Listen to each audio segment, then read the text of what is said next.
Let me know when we're live on YouTube. Yep. I'm gonna look at. All right. I think we're live. Are we live? Yeah, we're live on Yep, we're Facebook. live. Oh, fantastic. Okay, good. Everything seems to be working. And yeah, we have Allie back. Look Yay, I'm so happy to be here. at. All right. So wait, where's my notes? I think we haven't been doing this for a while, so I'm like forgot how do we do things. All right. All right. So today we're going to be talking about the latest news on religion, atheism, secularism, politics. I have Allie here with me. Hi, Allie. Hi. Hi. Welcome back. We missed you. Thank you. I missed you guys. I missed doing this, the whole thing. Beaches in the live chat. She's saying Allie's back. Yay. Um, Yay. I forgot what Beach's real name was. Was it Barbara? Yeah. Moose Gal is here. Hello, Armin and Ellie. Hello. Jeremy is saying everyone is here. Was so worried. It was crazy. Beach is saying she sounds wonderful. Ali, are you comfortable telling people what happened? Putting you on the Yeah, spot. so I was in a really bad accident. I'm actually grateful to be alive.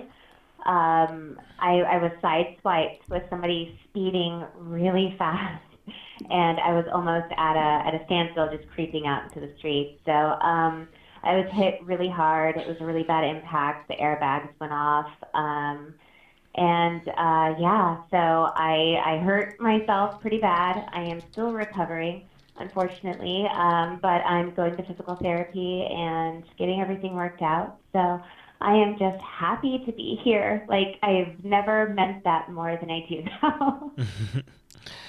Yeah, as atheists, I think we have a better appreciation for life. Yes. All right, so yeah, so you're still in pain, but you came here, so thank you so much for doing this. You're taking pain medication too, right? I am. Yes. Yes, I am. Okay. So, by the way, guys, they saying the audio is very good.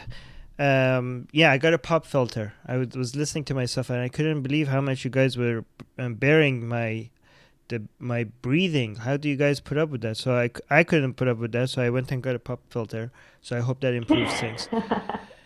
Um, Beej is saying, Barbara is saying, praise medical science and human strength. Yes, and you have a lot of Yes. strength. Yeah. Yes. Um, okay, so Ali's going to be keeping an eye on the live chat. The YouTube live chat is going to show up on the screen. If unless you're listening to this on the podcast, that will come out later today. We also have a Facebook live chat going on. Ali, are you gonna keep an eye on that one for us? I sure am. Yeah. Right. Thank you. And if anybody uses the super chat function, please let us know so we can thank them. And guys, really, really, really, if you guys enjoy what we're doing here, please subscribe to our YouTube channel. Please go ahead and go review on iTunes for the podcast, Atheist Republic News, Atheist Republic Voicemails, Atheist Republic Discussions. And go listen if you don't want to, if you prefer the audio format, we should be on every podcast app out there. So, and also most of these videos get demonetized. So if you could support us on Patreon or on PayPal on Atheist Republic, if you go to the support tab, you're going to be able to find many different ways. There's an address if you guys want to anonymously send checks to. We really need your support. So Patreon, PayPal, go to atheistrepublic.com. There's a link to all of them. And if you can't support us that way, please just share the show or leave a 5-star review. That's also very, very helpful. We do need your help.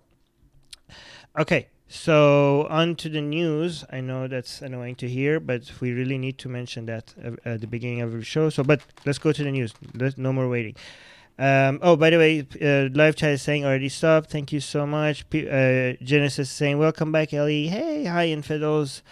Okay, so Algerian Atheist is here. Brian is here. Unknown is here. Todd. Yeah. Okay, so what's the first news? Yeah, our first news is actually an update on news that we reported earlier. In Sudan, they arrested a young woman, a teenager actually at the time, who murdered her husband because he raped her. I'm just going to go ahead and give a little bit of the backstory in case anyone doesn't really remember everything that had happened to this poor girl. She was married off when she was a very young teenager, and she ended up running away from her family, who was forcing her to marry this guy and forcing her to be with him. She ran away after the wedding and lived with her aunt for like 3 years. During that time, her family was trying to convince her to come back, and they finally did, through all sorts of lies and everything else. Come back, we want to take care of you, we love you. She ends up going back, and they immediately hand her over to her husband, who has people hold her down while he rapes her. And the next day he comes back to rape her again, and she ends up stabbing him to death, and runs to her family, and her family turns her over to the police. So she was immediately sentenced to death. It was a terrible tragedy. This young woman definitely didn't deserve that. She shouldn't have been married off as a child. Definitely shouldn't have been raped. Had every right to defend herself, and now she was going to die for it. So what's the religious angle to the marriage and the fact that she was forced into this marriage? First of all, can you give us a understanding of the background of this?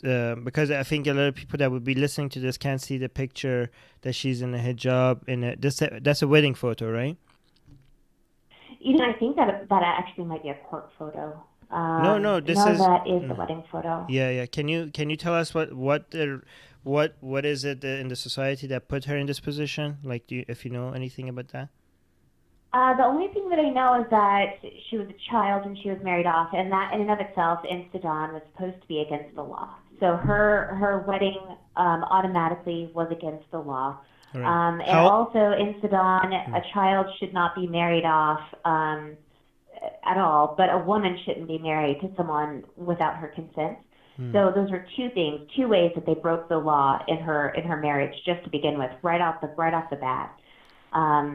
But as far as any other details on her wedding, unfortunately, they didn't provide them. How old was she when she got married? 14. Right. Okay. And okay, sounds good. All right. So what happened in court now that this is overturned? What was the reasoning behind? Because can you go over what happened? What's the update?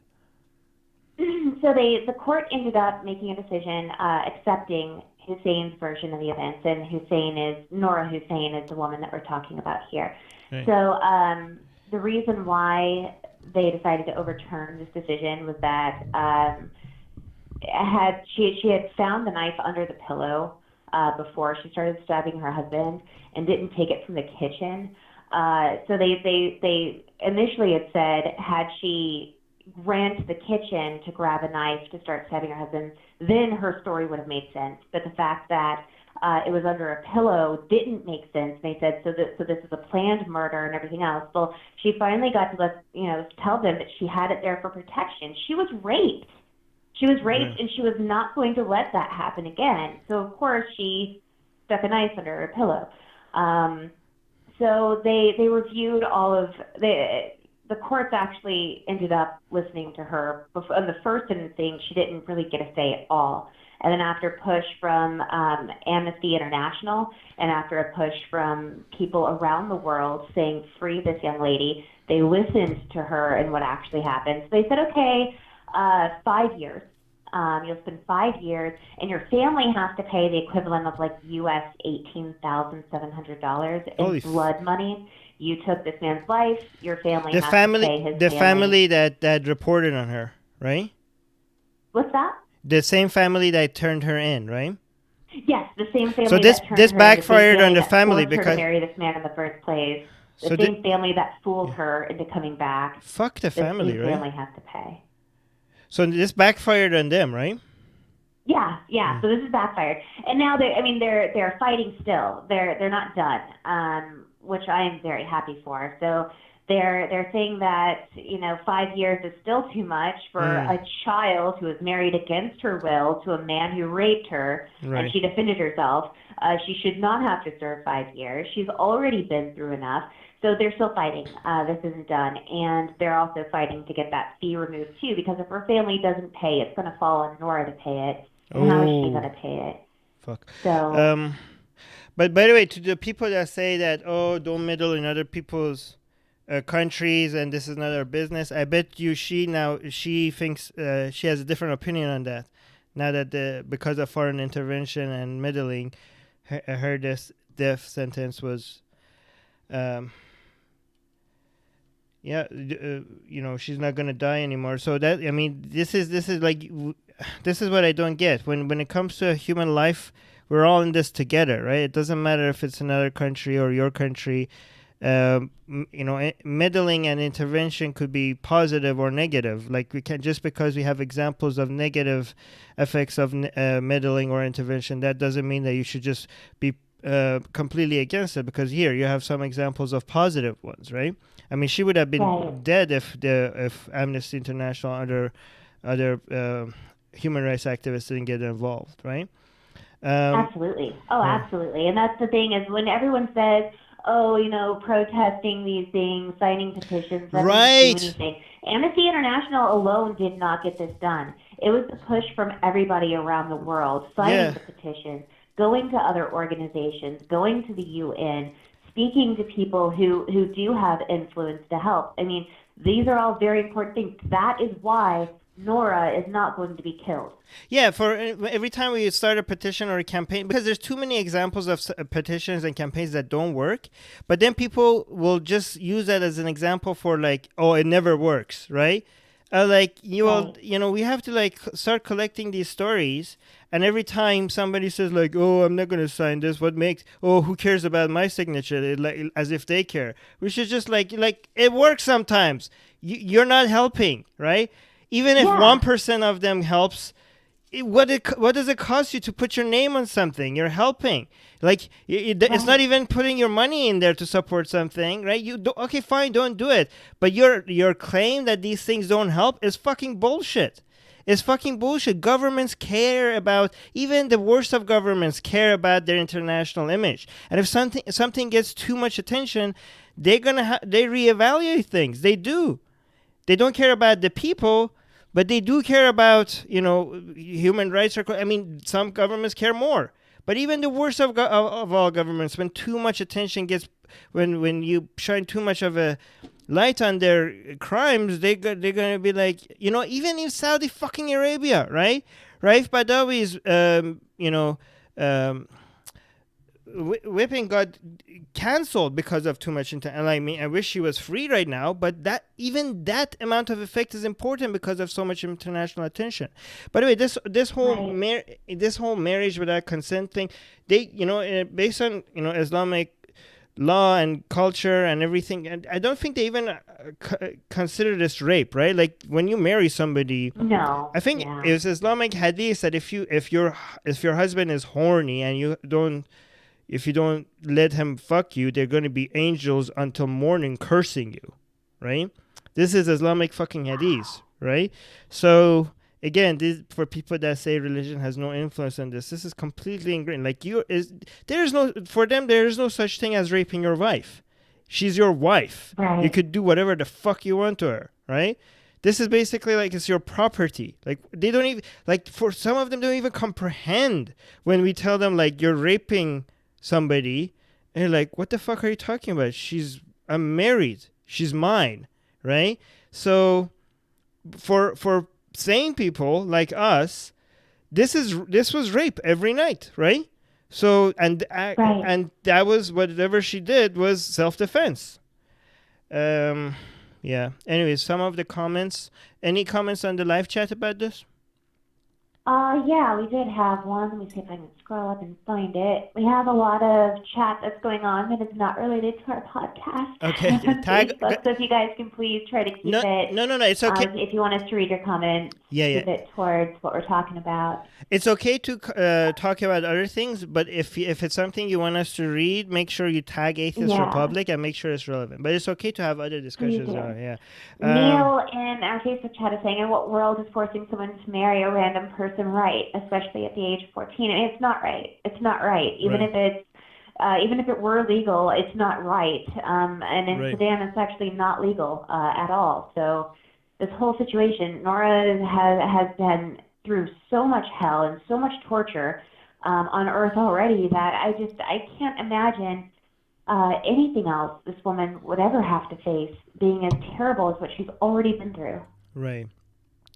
Some of the comments on the Facebook: great victory for humanity in my country. This is from Fadul. Obviously, he's from there. Alexandra is saying again. This is Sudan, by the way, just for Alexandra, and she's still going. She's still doing time and still required to compensate the family, as you pointed out. Like Alexandra is still disappointed. They gave her 5 years in jail. It's still very unfair. Yeah, we have to keep up in the fight on this. In India, she'd have an equal chance of being criminalized. Somebody else saying, amazing news, self-defense, good decision. All right, let's go to the next one, right? Oh, why is this Yes, one? the next one. So the Capitol Gazelle shooting survivor says, I couldn't give a fuck about your prayers. I'm going to go ahead and give a backstory because if anyone read this article in advance, it doesn't exactly tell you what happened and why, just kind of the survivors' reactions. What happened was in Maryland at the Capital Gazette, which is a newspaper publication, a local one there. They had been going through some fights with a local man who wanted them shut down, and he was picking fights with them because they reported on a stalking case that he was involved in 2011. So this guy, the shooter, had harassed and stalked a girl unbelievably. He sent her death threats. He told her he wished she would die because she didn't want to be with him. Where is this A again? whole bunch of weird stuff. Where is this again? Where? Maryland in the United States. Yeah. Just remember that we have international, so some people might not know where that is. So mention the country as well. Okay, good. So he goes to court for it, and the Capital Gazette does what they do. They reported about the case. It was significant. It was important to people in the local area. They know what happened and they knew the outcome. And he was angry. So he had been fighting with them for years. Okay, he was not some stranger. All of a sudden, a couple days ago, he stormed into the Capital Gazette, and he was determined to kill as many people as he could. He ended up killing 5 people, wounding 2.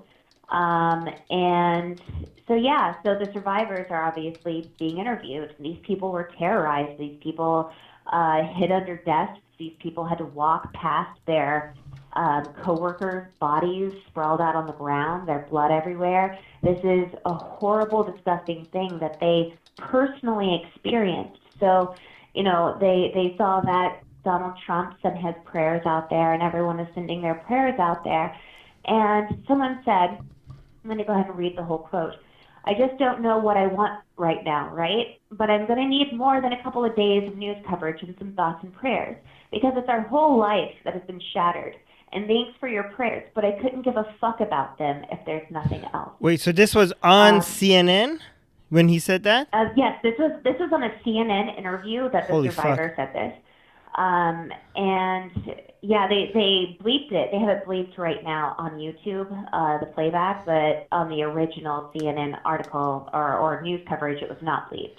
It's so fucking bullshit. This is so annoying. I don't, when my mom died, when people said like, oh, her spirit is happy, like her ghost, or what, I don't know how you translate it, ruh, spirit or ghost, or her soul is happy, she's looking down on us, bless her. And I'm like, fuck, like I wasn't as direct as this guy, but I really wish I was. I was like, fuck you, I just lost my mom, she's not happy, she's fucking dead, shut the fuck up, right?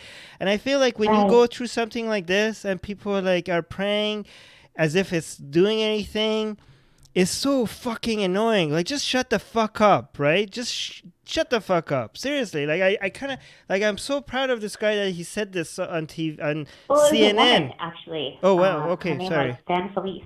Wow, so sexist of me. I assumed gender. That's okay. Just putting it out there for news. Right. Okay, but yeah, no, there was actually more. She said, we need more than prayers. I appreciate the prayers. I was praying the entire time I was under that desk.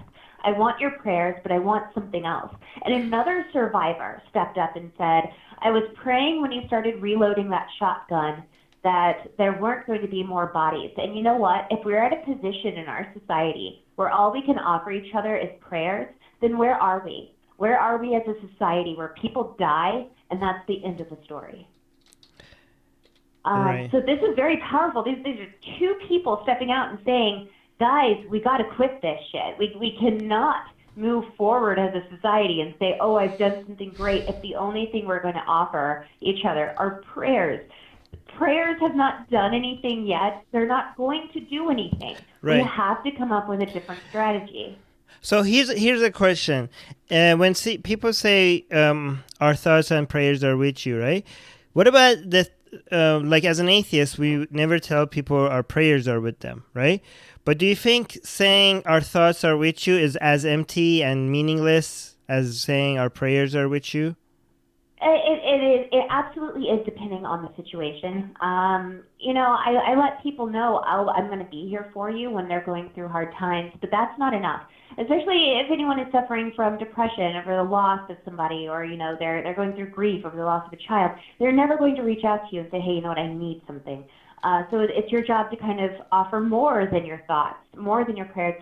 Bring dinner over to them. No, they're not going to cook for themselves. Do something. So depending on the situation, my brother said that he had an interview he was going to go to, and I would say, I'll be thinking of you.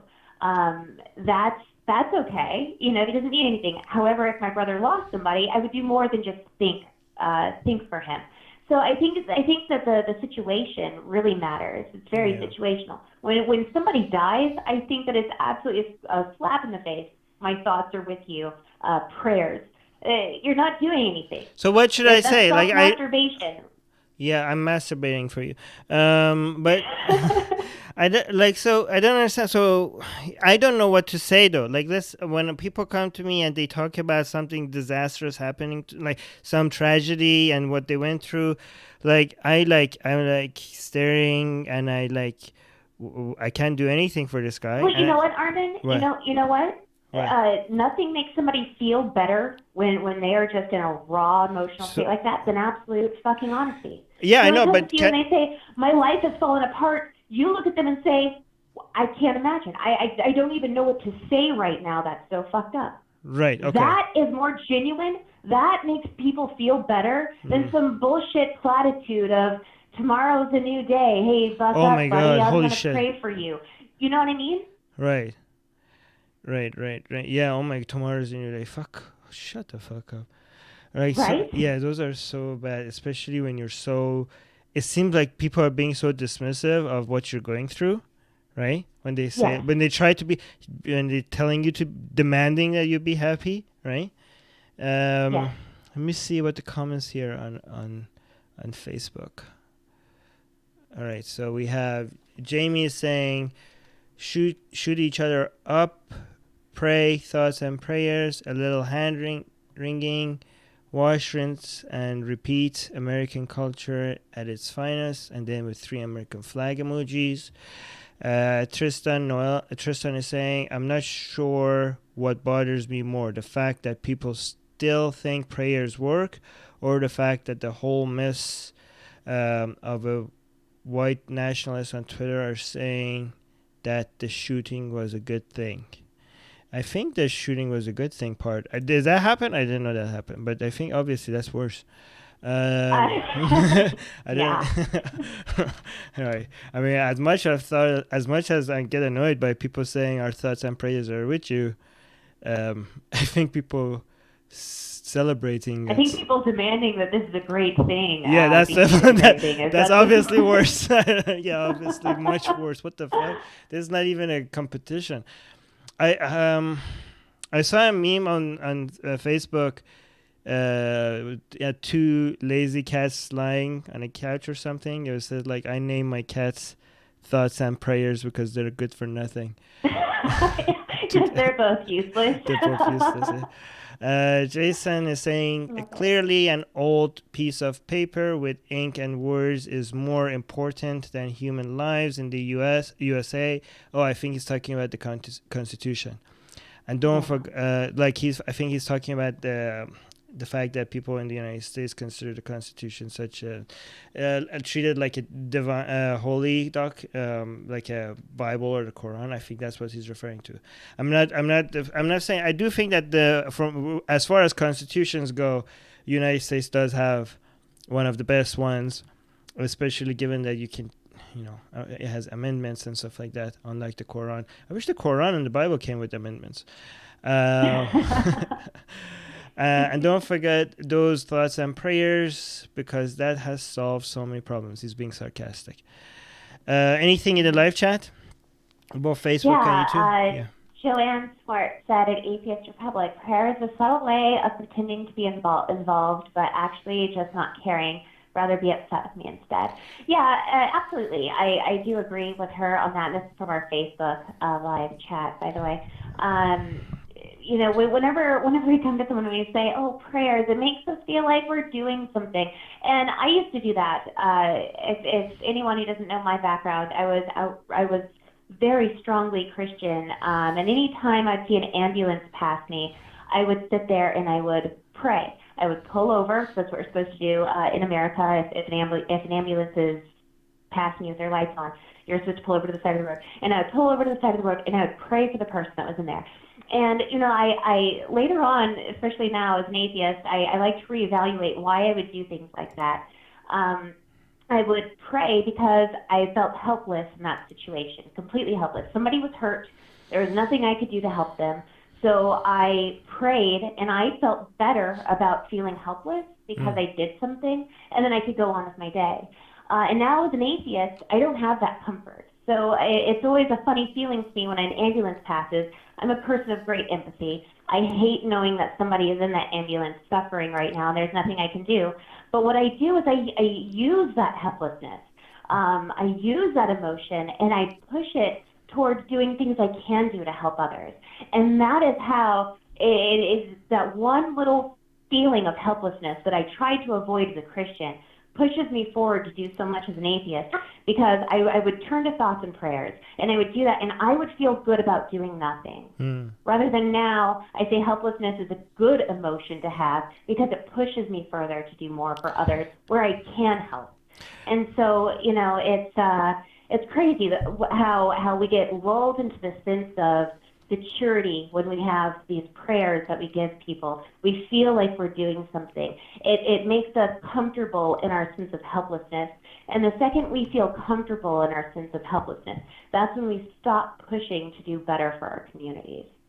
Right. And Luis in the live chat is saying, I have a T-shirt that says prayers, how to do nothing and still feel like you are helping. As you're saying, Allie gets it. And actually, this is a main reason why I think prayers are. A lot of people are like, "Hey, what's wrong? What's wrong with this? It's not helping, but it's also not hurting anybody."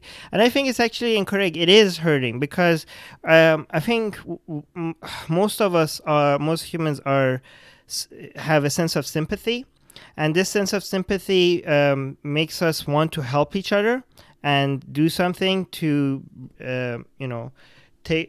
someone's tragedy becomes a little bit of our tragedy, and we feel when we get affected by it a lot, we want to maybe contribute to solving other people's problems because of our sense of sympathy. And I think what this prayers does is satisfies that desire to do something without actually achieving anything.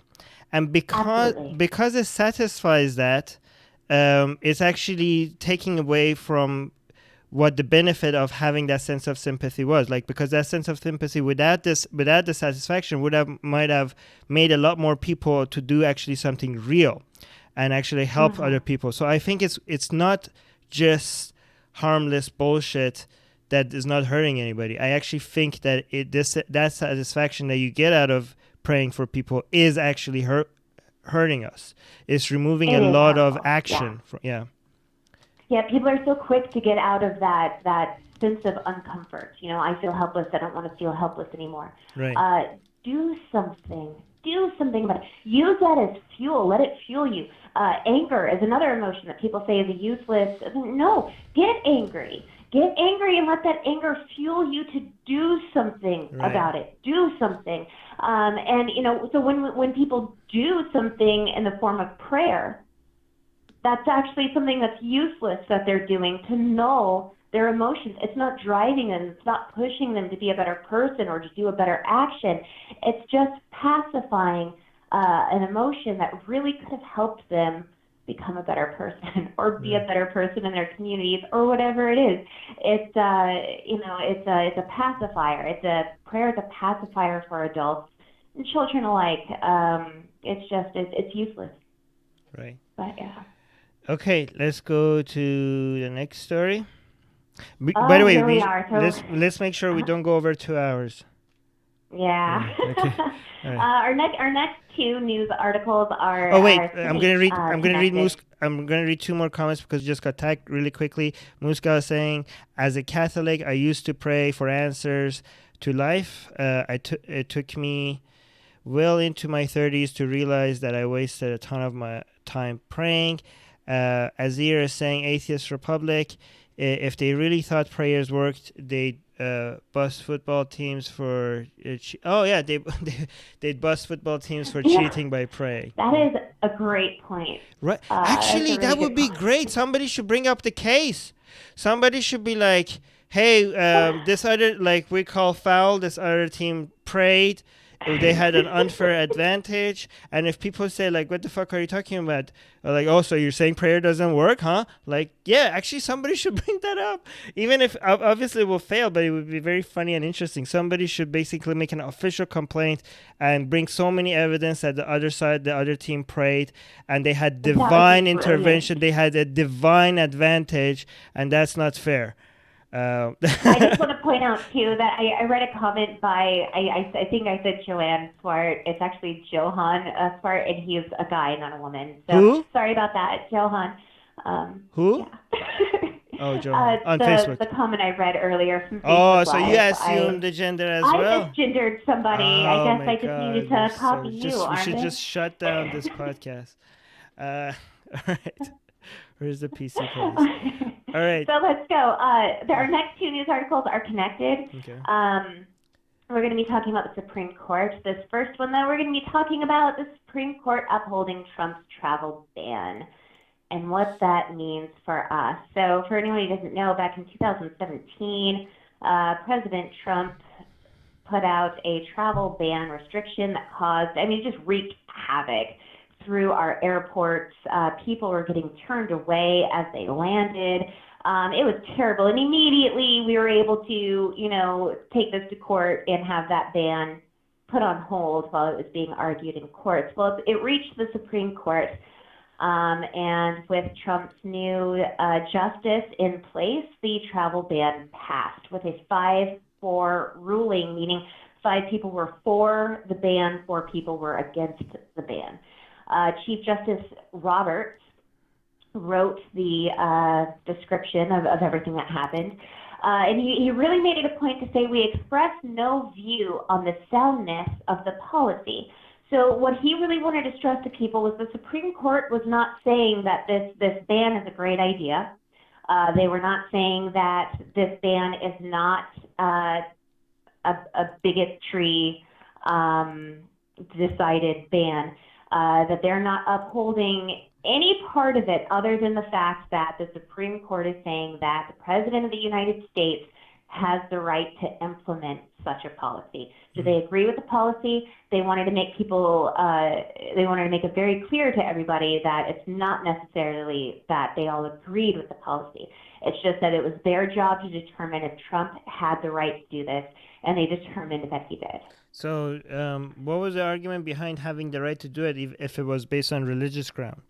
Was it not based on, like, did they conclude that it wasn't based on religious ground? Correct. They said, well, okay, and when I say correct, 5 of them were saying that this was not on religious ground. If we look at Sotomayor, she's saying that this absolutely was motivated by anti-Muslim feelings on Trump's part, that throughout his entire campaign, he said he was going to ban Muslims from the country. So, Justice Sotomayor gets it. The So other ones who opposed it obviously were saying that this isn't right. It's un-American. In America, we're supposed to not judge people based on nationality, and that's exactly what we're doing here. We're saying, hey, person from this plot of land, you're not allowed to come to my plot of land. And that's just this is the most. I can't believe it. Sitting here right now talking about this, I can't believe this is real life.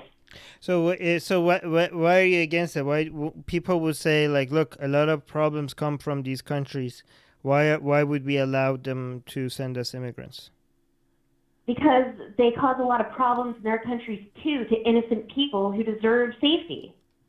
Yeah, but they say then they would say like, yeah, but that's why would we let their to bring their problems to our country? But is an innocent person really a problem? They say, well, it's a problem, but why? Our government is meant to protect us from harm, not other country citizens from harm. What would you say Okay, to that? and that is very true. Our country is supposed to protect us from harm, but how is bringing over people, and people are going to say, oh, but of course some of the people you bring over are going to be liars and they're going to come over here to want to bomb us and blow us up. Well, guess what? We're getting bombed and blown up in our own country. What is our country doing to stop that? I think that if there's a chance that we could save an innocent person, we Right. should do that. But then they And say, well, then do it. our country is built on immigrants. That is what this country, and I'm American for people who are listening around the world don't know. I'm in America, so not Canada, like Armin. Everyone thinks that I'm from Canada, but I'm not. So in America, this is a country that is built on immigration. It's a country that's built, we're a melting pot. We have different cultures. We have different religions. This is who we are. And to say all of a sudden we take 7 countries are banned here. The only 2 that are non-Islamic were North Korea and Venezuela, and only certain sanctions were placed on those. So on the other ones, they're a Muslim majority country. These are Islamic countries that we've banned from coming over here. So what really are we banning? Well, okay. So they say, okay. Here's a response to you from somebody that is for this ban. Like, Allie, if you want to help, if you think you should help these people, go ahead and help them with your own money.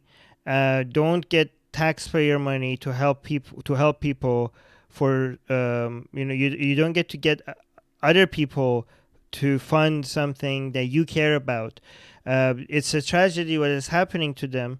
But why are you being charitable with other people's tax money instead of your own tax money? Like, you get it's a problem, but it's their problem. Why do we have to be forced to help them? So what would you say to that? I just, it's painful to me at all that anyone sees other people as problems. Yeah, but they say, well, you don't get to. They say, okay, but that's your moral judgment. Okay, why would Sure, you force? sure. Why would you force your moral judgment on other people and get them to use their tax money to support these people? I'm a very good devil's advocate. Am I not? Absolutely, but I mean, what we have these systems in place for a reason. I am not using anyone's tax money. We have this money set aside for these people already. This is what it is. So if nobody wants any immigration into America whatsoever from any country, tough shit, because we already have that in place.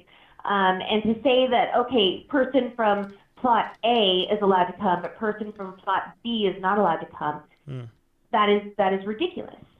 I don't understand. Barbara in the live chat is mentioning that. So are we not even letting ex-Muslims in the country? Like, no, we're not, and that's a great point, Barbara. Thank you, because I actually work with people who are constantly seeking asylum.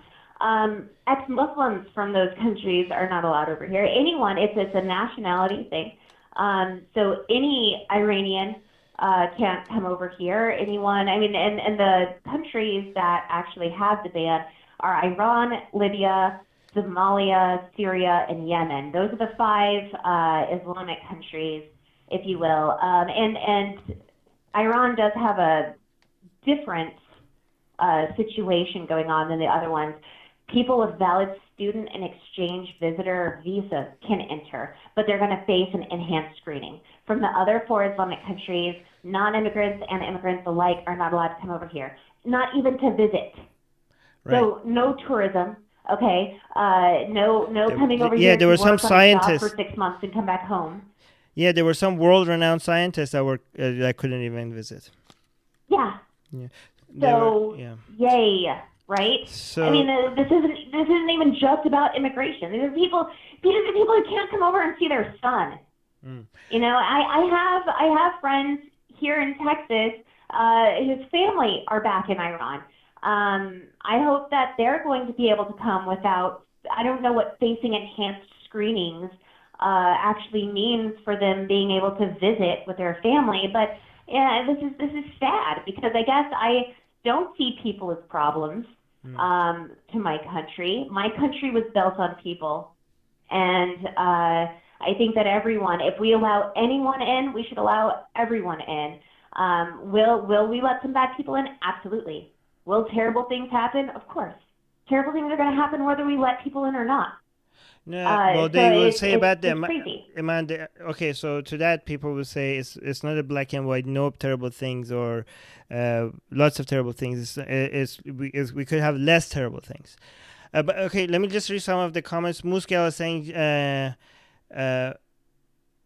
no, wait, where is it? Oh no, Barbara is saying that don't forget Ayan Hirsi was from Somalia. Azir is saying brown people good, Islam bad, let them in, but tell them to leave the BS behind. I don't know how effectively you can do that. Muska is saying, Armin, are you in favor of this ban? Not really. I think that the best kind of screening is based on education and job requirements. And I know that's not going to be a perfect screen. Obviously, there's going to be people. I think that it's just basing it based on religion or country is just like a blanket. I think if you basically every country. Okay, but here's the thing. I also want to tell you guys that immigration is complicated, and I know less about. I think the best practices are more complicated than what people think. You have to look. I just do think that what this ban was not motivated by research and analysis, was motivated mostly by popularity and just campaign promises, just giving to the base of Trump what he wants. I think whatever immigration policy, whatever side you are on, whatever decision that is made has to be based on evidence, studies, and I based on what I have heard so far and looked at, and it's not much, so just take this with a grain of salt. I think complete based on a certain country or based on religion is not very effective. If you base it on like, okay, this year we need 200 electrical engineers, 300 nurses, 400 top students that they could come learn and then go back to the countries, get educated and go back. We need this many this many that. I think that's really, if economists could determine, by the to the government that this is exactly what the country needs. I think based on skills and education, that's the best immigration policy, and it's going to significantly reduce the chances of dangerous people. Obviously, it's not going to eliminate the chances of getting dangerous people in your country, but it's going to significantly reduce it. And I think it's a win-win for everybody. It's a win for the government, for taxpayers, because they're getting the exactly what they need to boost their economy. It might be a boost for the country that is sending these people, because some of them will go back with new skills. It's a win for and it's a win for safety. But again, I don't know. I have much more confidence talking about religious ideology than immigration. I just know a lot of people have very strong opinions about immigration without actually studying it. It's good to have opinions about immigration, but not strong opinions unless you have studied the shit out of it, right? So it's good to have Very true. it's good to have belief and ideas that you're not holding on to very strongly, that you're willing to let go of as soon as you see that it was wrong, or somebody else presents better evidence or data on. So that's Okay. yeah. We need to Okay. we need to actually push Move forward. on. Okay. Sorry, just one last comment. Cameron is saying Allie is right, because we can't paint everyone with the same brush. There are people who will bring in problems, but we also got to understand a lot of people come to US to live better. Okay, that was Cameron. Sorry, go on next. Sorry. Okay, let's go over this That's fast. okay. Yep, we have to go over this fast. Okay. So, our next is another Supreme Court issue. We are facing, and I'm so sorry, guys, my internet service just disconnected due to a power outage, but I have my computer on a battery backup system, and I have this page open, so I'm going to try to work on two problems at once while I report this.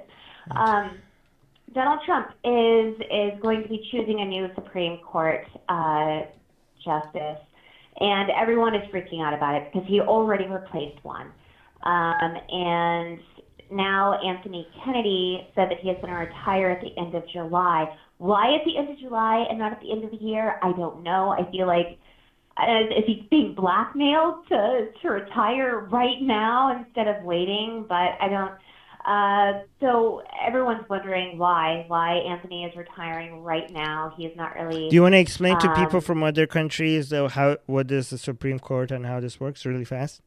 Yeah, so our Supreme Court, we've got 9 Supreme Court justice members who rule on everything that it is the top court of our country. So it is the same court that we were talking about in the last news article that gave Donald Trump, our president, the right to implement that travel ban. So this court is very important because they make a lot of decisions such as Roe versus Wade, which is our abortion, our abortion rights. And they also, the Supreme Court also are the people who said that gay marriage can be a thing back in, I think, 2015. So what's very important is that it's a balanced system. We want to make sure that, we have a few judges from each side so that they can make a fair and balanced decision when they're together. And what's happening now is it looks like the Republican side or Donald Trump is going to get to appoint another justice because somebody from the left, the Democratic-ish side, is leaving. So it's going to have a huge effect on everything. The Republicans have been screaming for the past couple months. Actually, Armin and I did a news article or a news podcast earlier talking about how a man from the Republican side said, "Oh, soon we're going to have control over the Supreme Court, and we're going to get rid of abortion. We're going to get rid of gay marriage." So they've been saying this for months. They've been saying this for months, and now all of a sudden Kennedy is retiring, and Donald Trump is going to pick a new justice, and they are looking. It's being speculated they're looking to overturn abortion rights in America and overturn gay marriage rights in America. What really? So, they're looking into, like, do you think isn't it so that when the Supreme Court makes a decision, it's really hard to reverse that, like it sets a precedent or something? I thought these things are much like, what do you are these possible? Oh yeah, it's possible. Okay. Is it but easy to change these? No, I right? don't know how easy it's going to be. I really don't. This is why a lot of people made fun of Christians in the United States for voting for Trump because he didn't represent any of the Christian values, right? Like they feel like this is the least Christian president we ever had. So-called Christian values, right? So they made fun of, like, oh, evangelists don't care about the fact that they just whoever seems like. So they made fun of Christians for voting for Trump. But I think, given this, it seems like they are getting their return on their investment. However Trump behaves, they now got 2 spots and these are lifelong positions, right? Unless somebody decides to step down, right? It's not going to change until somebody dies, right? Is that the case? Yes. Hello? Yeah. Oh, yeah. Okay. Yeah. So however unchristian Trump is, this is what they had their eyes on. This is why they voted for Trump, because he promised them that he's going to have conservative Christian judges sitting on the Supreme Court, and it's working, right? So they don't. I think they. It seems like they understood the big picture here, and they're winning. And yeah. They are winning. Yeah. Right now, it seems they're winning, and it might just, I'm telling all my friends to stay calm. Like everything's going to be okay. Everything always balances out. But we're looking at this change, this huge shift to last a generation, and Yeah. so whatever they do, this is going to last for a while. Moose Gal in our chat is saying, I'm sort of concerned to be a woman in the U.S. now. Didn't some states want to punish women if they had a miscarriage and classified as murder? Yes. And Texas was one of the states where a bill was proposed for that to Yeah, happen. And there are all the other people, states as well. all the people against, this is exaggerated, I'm just kidding, but all the people in the US that are against immigration, be careful what you wish for, because soon you're all going to be refugees to Canada. Yeah. No. I know I'm looking for a nice Canadian girl. Anyone out there? Hit me up. You get married and get a Canadian residentship. Yeah. Yes. Yeah. But yeah. So this is concerning, and it is something that we all should brace ourselves for. I say there's worrying about this isn't going to do us any good right now, because what is done is done.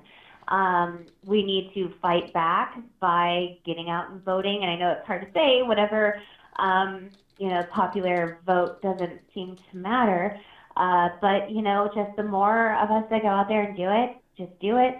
And I'm sitting here talking like I'm a Democrat or something on one side. I'm actually not so much, but I definitely support gay marriage and a woman's right to an abortion, a safe, and as Barbara Beach said in our chat, she said you should rephrase it to a safe abortion or something like that, and or medical abortion. Yes, absolutely. So that's what I meant, because what's going to happen, and what this article talks about, are the poor women and the young women who are too scared. They're going to be looking online to get abortion pills, which are going to be safe or not. It's a coin toss, and they're going to be doing backwood abortions like we used to do, and women are going to die from it, and women are going to become very harmed from it. This is not going to stop an abortion. This is not banning abortion doesn't stop abortion. And when we look at Ireland and we look at all the horror stories that have come from women there who were denied the right to a safe medical abortion, we are going to be hurt.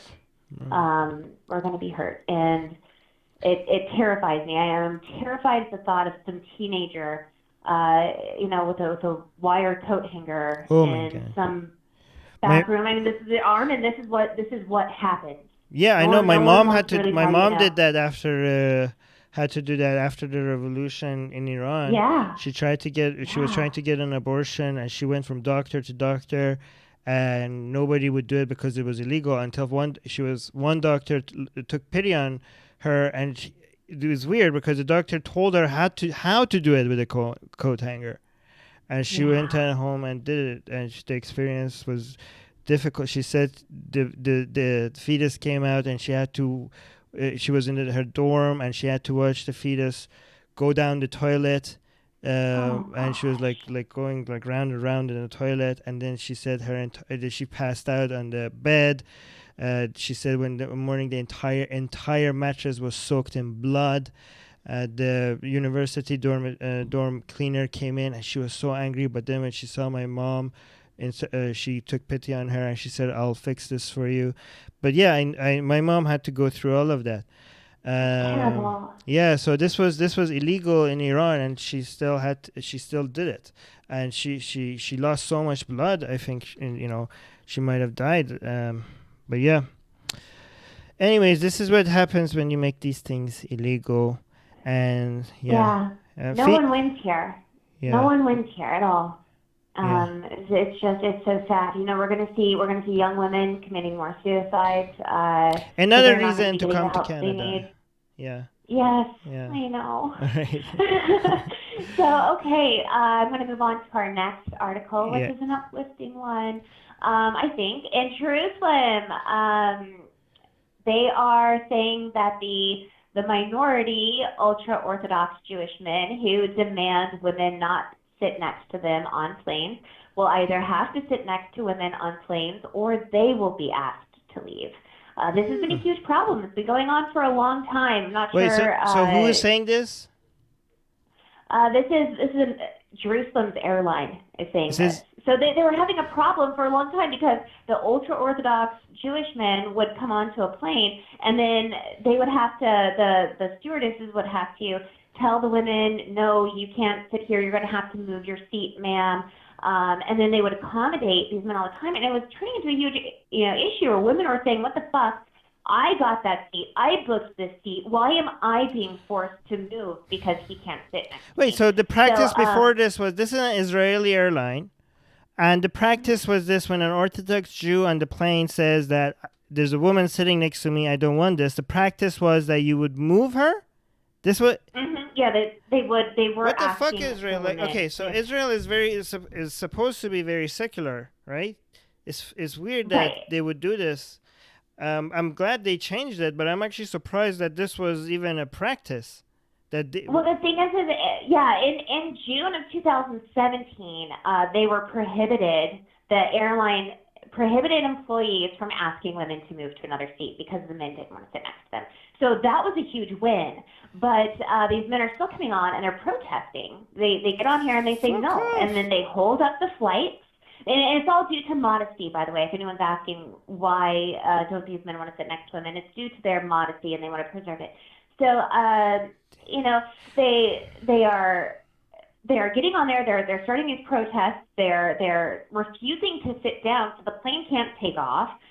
They're holding everybody up until they should just be like, cancel them. Hostage, basically. They should be like, hey, so now, go on. Now they're saying, if you get on here and do this shit, if you won't sit in the seat you're assigned to, get off. You leave. And no refunds. And no fucking refunds. Yeah. They should just blacklist them. You know how easy it is to get on the blacklist for airlines? Just be like, hey, guess what? You can never fly again, ever. That'd be awesome. Like, seriously, this is what the fuck? Why did they put up with them until now? This is horseshit. Well, the thing is, this isn't just happening in Jerusalem. This airline, I think it's someone correct me, please. ELAL. It has for the people that can't see, listening to the audio version of this, their airplanes has like a blue ribbon, like the flag of Israel, and on its tail, it has like the flag with the Star of David. This is, for me, like, this is like, whoa, look at it's crazy because the amount of brainwashing I went through Iran, whenever I see the flag of Israel, I still feel like I'm like looking into the eyes of fucking Satan, right? So like this plane that I'm looking at is, for me, it looks like a plane that just like took off from hell, right? It just like it looks like a satanic plane to me, and I know it's like weird that I can't shake these feelings off because I just grew up with them, right? But this is like so bizarre to see an airplane with these. Anyways, go on. So this isn't just happening in Jerusalem because this airline obviously goes international. In New York, they held up a plane for 75 minutes, and the employees are not allowed to ask women to move. Right? They're prohibited from doing that. So these guys held up this flight for 75 minutes until the women themselves were like, God damn it, I'm just going to move so that everyone can move on here. I'm going to move. So they do this to pressure the women into just moving themselves. And it's bullshit. So now the employees get to say, you don't want to sit down, you get off. Can somebody tell us if Israel is getting more religious, or is this less religious? Because we can't judge by stories, because stories we're just getting more news compared to before because of social media, because people with their phones recording shit, right? So judging by the amount of news you hear is not a very good way of telling whether Israel is getting more religious or less. So if somebody has access to statistics or something, actually we could do this ourselves, research this ourselves. But like, let us know if you have a comment on this, because Yeah, I mean, this seems like a move in the right direction. The fact that they are telling them, I'm just surprised that they managed to get away with it from till now. Let me just see some of the comments. If there's any interesting comments, Chuck is saying, have them stop dressing in garbage bags, just in case they fly over a cemetery with a bunch of bullshit. I don't know what that means, but okay. About time, somebody else. Yeah. Yeah, I still believe I still can't believe that in Israel, which is one of the very secular country, gay rights, everything, especially relative to its neighbor. Like women can't still go. Religious women can't even go to the Wailing Wall, right? Like they can't go there and pray, right? There's still so much influence. Like I think like you have these Orthodox Jews still get away with too much bullshit. I don't know what's happening, but I think they're such a powerful voting bloc as well that is really hard to challenge them. And I think they're becoming more influential. And and this is just based on stories, which is not reliable. I think like it's becoming more and more right wing in Israel, the government especially. But I might be wrong. Can somebody from there please correct me if this is true? Which is Well, if you recall, Armin, remember you and I did a news podcast telling the story about how the same small minority group in Israel who are ultra-Orthodox Jews had the video representing Women's Day taken down because it showed women flying planes, right. And they said women weren't supposed to. So I think that it's not Israel or Jerusalem as a whole turning more religious, right. as it is more this small minority group is just getting louder. Right. And a lot of people point out that, like, hey, at least Israel compared to the other countries in the Middle East, they are so much better, right? And I was like, well, that's such a low fucking standard, right? Like, hey, we don't force women to wear the hijab. We don't chop off people's heads. Like, well, do you want a fucking medal for that? Like, I mean, good that you're not like them, but we still get to tell you that this is fucked up, even though you're a lot better than them, right? But yeah, should we move on? Yes, Okay. We're going to move on to our next article. And all right, so is it Uzbek? I'm sorry if I'm mispronouncing that. Uzbek, yeah. Uzbek From born Uzbekistan. man, Yeah. Okay. yes, charged in New York killing touts Islamic State. So this news article doesn't really tell the whole story about what happened, but back in October of 2017, this man stole a truck, mowed down 8 people, killing them. And it was just a terrible tragedy at that time. I think it was like one of the biggest, one of the biggest murders happened in that area that year. So he mows down these people. He kills 8. And then he goes into court, and after the judge tells him, hey, guy, anything you say here can and will be used against you, he's like, no, I don't care. You guys aren't Allah, so your judgment doesn't matter. And then he goes off to say that the Islamic State, in order to impose Sharia on earth, is leading a war. And the war is not to gain land or oil, he said, but to impose Sharia on earth. So this is what he tells the judge. Right after the judge is like, hey, anything you say here can and will be used against you. He's like, it's cool. Know that we are bringing war to you. And we're not coming for your land. We're not coming for your oil. We're coming for your law. What? Well. Why would you do this? So he's, he is facing a long trial here, I think. It's crazy. He was over here from Uzbekistan in 2010. He came over here, but Right. So, what did he get any sentence for anything? Not yet. I am going to update. So wait, what was he? So he was originally in court for what? He was originally in court for killing 8 people, stealing a truck in New York City. Oh yeah, okay. Killing 8 people. All right. Well, I hope he stays in jail. All right, let's go to I don't think that much comment. Let's go to the next one. Our next one. So this is important to me as an artist. Uh, What is this? it's very important to me. Oh my Armin, you God. have to show the picture so that people know. Can you open up the article No, and it's show them? showing it. I think that a lot of people. No, you have to show them the Jesus image that's inside of it because a lot of people have seen this meme and I don't think that they know where it comes from. So you Right. guys are in for a special treat on some news and an art lesson. So once Armin gets this You know, open yeah, it's and scrolls to the Jesuses, yeah, yes, so here the we go. yeah. So Spain, this happened in Spain. In one of the, But can you I explain? think that, Make sure that you explain it so our listeners can also understand what's going on. oh, yes. So Podcast. Spain became very popular back in 2012 when an art restorer named Cecilia Jimenez offered to restore a painting of Jesus in crown thorns in Borgia, Spain.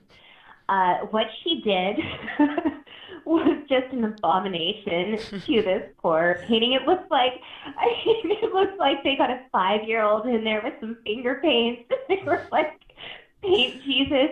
So there's a very popular meme that goes around that's got this Jesus face on it. I mean, I really wish I could describe it better to people listening and not So seeing what this is. they gave this old painting. How old was the painting?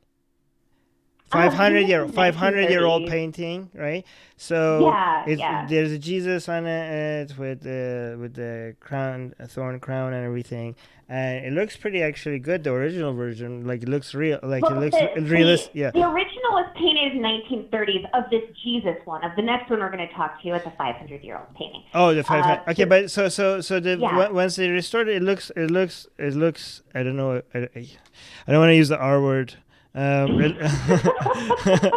It just looks very bizarre. It just looks kind of creepy. But I don't know. Yeah, but I don't know if what happened. But eventually, it became so famous that people were like coming in to see the weird version of it. So it actually ended up being a good thing for them. But now we have a new thing happening, right? Which is what the hell? So this is a new. Is this a new? Soraya, Yeah. I missed you too. I just wanted to say that because I didn't see Soraya pop in. So yeah, but this painting of Jesus, this restoration. For those of you who don't know exactly what goes into art restoration, what you're supposed to do is you're supposed to do very light, minimal touch-ups. Yeah, where did they get this person to do this? Like, how did this? I have no idea. Like I said, it looked like a 5-year-old finger painting over Jesus. Right. Like, the new one is actually more horrific, though. But yeah, go on. The new one is an absolute tragedy. A painting which sits in the Church of Saint Michael in the Spanish town of Estella. It's 500 years old. Oh my God. And another art restorer, I'm going to call these people self-proclaimed restoration artists because I have no idea Did where they not they got their did they training. not research before they hired somebody? Like, I don't get it. Yeah. I can't. I mean, as an artist myself, I can't fathom how did this happen. Anyways, she goes in and yet again, but what she did for this one is she actually used plaster and a different type of paint altogether. And we can mimic paint from 500 years ago. Like that's not an issue. We should be able to do that now. We do that now. She went in with like some sort of, these are my finger paints, and I'm gonna put some plaster over this and just, paint it the best that I can right over it. You're not supposed to do that with art restoration. But so what she did just looked so comical. It's weird. Terrible. Yeah, but another thing is actually Mike is pointing that in the live chat that they restored the helmet as well, but like not like restore in a way that they restore the painting. Restore in a way that like it was a broken helmet and in the new version it's fixed. It was supposed to be a broken helmet and now it's fixed. Like they literally they restored the painting and the helmet that was supposed to be broken is now actually fixed now in the new painting. What the fuck? Jesus. Okay. It's terrible. So, of course, I mean, obviously, the town is embarrassed. They're like, the world should be talking about our amazing art within our chapels and churches.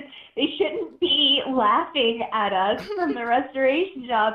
But how could they have done this twice? How could they have not checked references? I want references. I want to see the work that you've done in the past.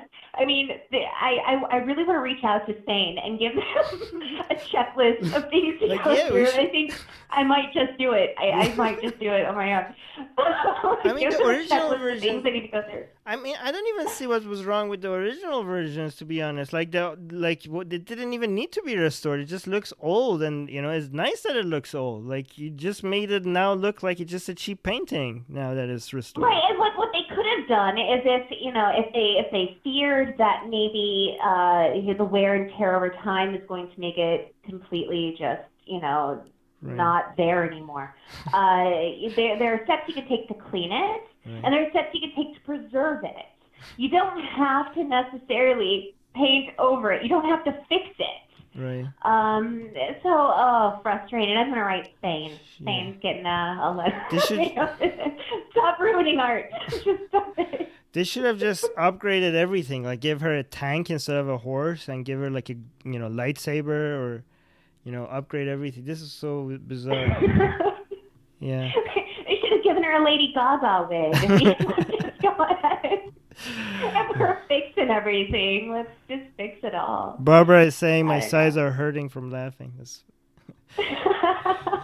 I don't know though, but I think they might right now. I think they feel embarrassed, but I think they might see how many the amount of tourists that they're gonna get for, like, this is getting so much attention. It's weird and bizarre and funny, but it might actually end up working out for their chapel. Like, they might get so many people that they might need to charge people for people to come. I mean, people like a good disaster story, and this is obvious. It's definitely one of those disasters. So. Well, and the first one, the Jesus one, is so infamous. I want to go there to see it. I'll be mad and chewing my nails the whole time, but I want to go and see it because it's just too funny. Oh my god. Okay. Any comments you want to read from Facebook, or should we go to the live chat? Let's go ahead and go to the live chat. Fucking love these. What a travesty. This is great. Looks like a Pixar character. Looks like a lazy town puppet. All right. Okay, let's go to the next news. It's great. Yeah. Next news. So there's a small school in Germany that is taking some heat because they used private funding to buy 20 burkinis for their school. Anyone who doesn't know what a burkini is, it's swimwear that covers everything but the hands and feet and face. So it's like a burqa but for the water. And they're taking some heat over it because right now a few countries in Europe are having a problem. So deciding whether, just to be more clear, because also Cookie Mom is asking what the fuck is a burkini. It's basically a mix of a burqa a and diver suit, diver suit and a burqa. No, the word itself is a mix of burqa and a bikini. So they just bikini and burqa, they turned it into burkini. But it's really a diver suit and burkini is what it's actually. Right. So it's supposed to be So it's supposed to be an Islamic way for a Muslim woman to be able to go to the beach and go into the water and still have their hijab on. Yes. Yeah. Go on. People are mad. People are mad, saying, if they can't integrate to our culture, we shouldn't be going out buying them and supplying them with swimwear. But the school is saying, look, had we not done this, 15 girls from our school would be sitting out during our swim class and not able to participate. So by buying these bikinis, 15 girls have learned to swim who otherwise wouldn't have. Right. So it's a there. Like I said, it's just a huge debate right now. People are angry. People are angry at the school for wasting resources, but they did do it privately, so it's not like they used any Yeah, they didn't look. They granted didn't money or use anything like like that. tax money on this, right? Yeah, it was paid for by private donations. Yeah. Who are you to And tell you what the know, school does with its money? right, and I honestly, I guess I'm for it. Yeah. If you look at it that way, look, these girls, and a lot of people are like, no, they need to assimilate, they need to fit in with everybody else. Look, here's the deal, okay? These are kids, and these are kids who are being told what to do by their parents. These are Right. kids that were being told what to do by their society, and by not allowing them the little things that they need to participate with you. Giving them the burkini to participate in swim class is helping them to assimilate a little more. Rather than sitting out on the side and watching everybody in the water, they were in the water with everybody. This Right. I mean, they're helps. I think kids. it's a Yeah, they good don't thing. punish them. And Let's yeah, not punish kids. yeah, and also I think like if you want people to assimilate, you have. I think the best way to make that happen is to invite them instead of forcing them, because forced assimilation is actually going to backfire, and they're going to actually, it's going to make inviting people to do that more difficult. When you, in fact, when you Yeah. try to force people to, accept the culture that you want them to accept, you're gonna actually get more of them resisting the culture. This has to be done by invitation and promotion, and by being friendly to people, by showing them the better ways that you think works for them and for the society that they are in. um, it completely does the opposite effect. I mean, look at London, right? Look at and compare it to Vancouver, Canada, right? We Nobody here forced people to assimilate, and they're doing it way more than they're doing it in London. And I think when people feel attacked, they just try to become tribal, and they see their tribe as a form of protection, and you're just going to make Right. them become more and more distant from you. I And think. something that I read that you said earlier this week, if y'all don't follow Armin, you should, because he throws out these little brain cookies every now and then. But he said a good way to destroy Islam is to befriend Muslims. Something along those lines. I'm not quoting you directly, I don't think. But, that it caused me to stop for a second and think about that. And you're absolutely right. And if we look at this as an example of that, we've got these children here who they now get to be in the water with other girls and become friends with them and see these girls don't have to wear what I'm wearing. These girls are nice girls. And they can start to think for themselves a little bit more with influence the people who are around them. Right. And that is, it is so powerful. That is such a powerful tool in and of itself Yeah. that yes, let's do what it takes to get these girls in the Right. water. Right. Let's do I it. mean, Let's befriend them.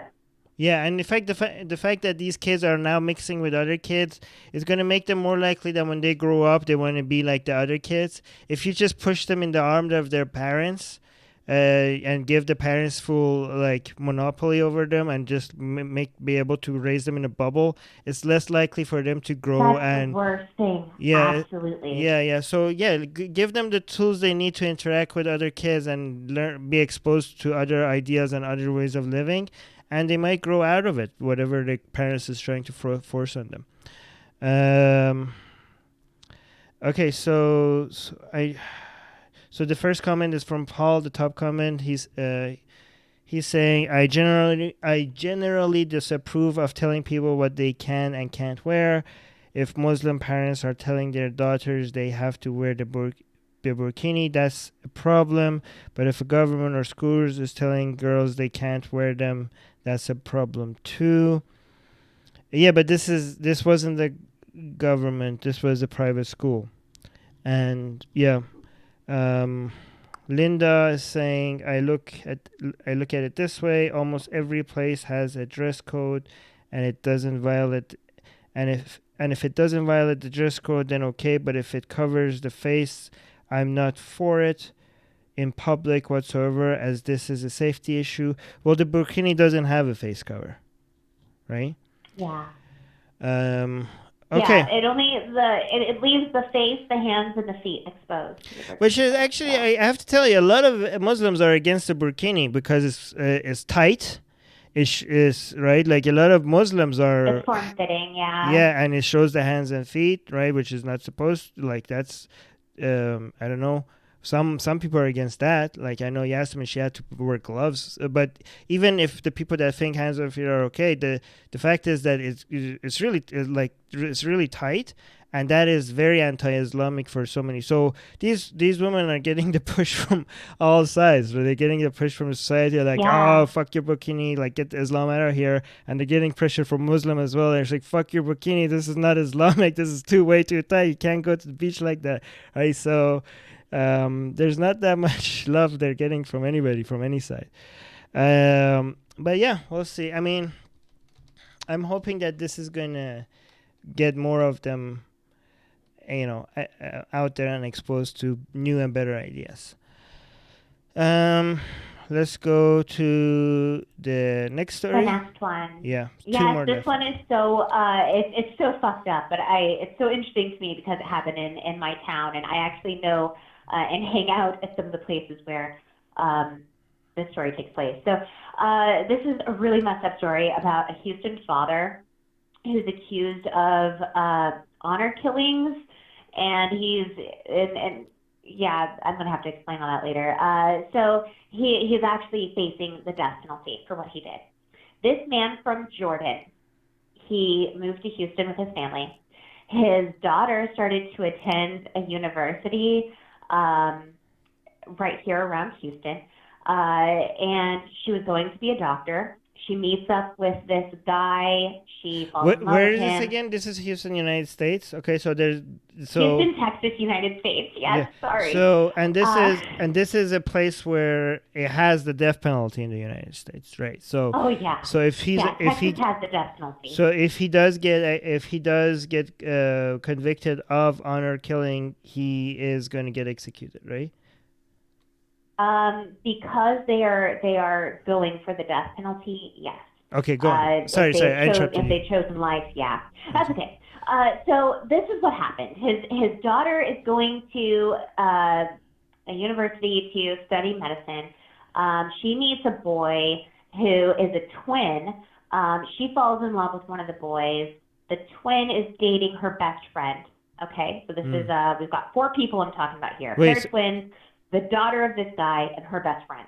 Right? wait, so you have this guy, his daughter, and the twin, and the daughter of this guy is dating a boy who has a brother, which is his twin. Okay, Yes, and go. that twin is dating her best friend. There's 4 of them. The Got 4 twin. people. Oh, wait. So we have 5 people then. So we have Yes, 5 people. you have 2 against this boys guy. that are twins, and one of them is dating this guy. This guy's this guy, Muslim guy's daughter. The other twin is dating the Muslim guy's daughter's best friend.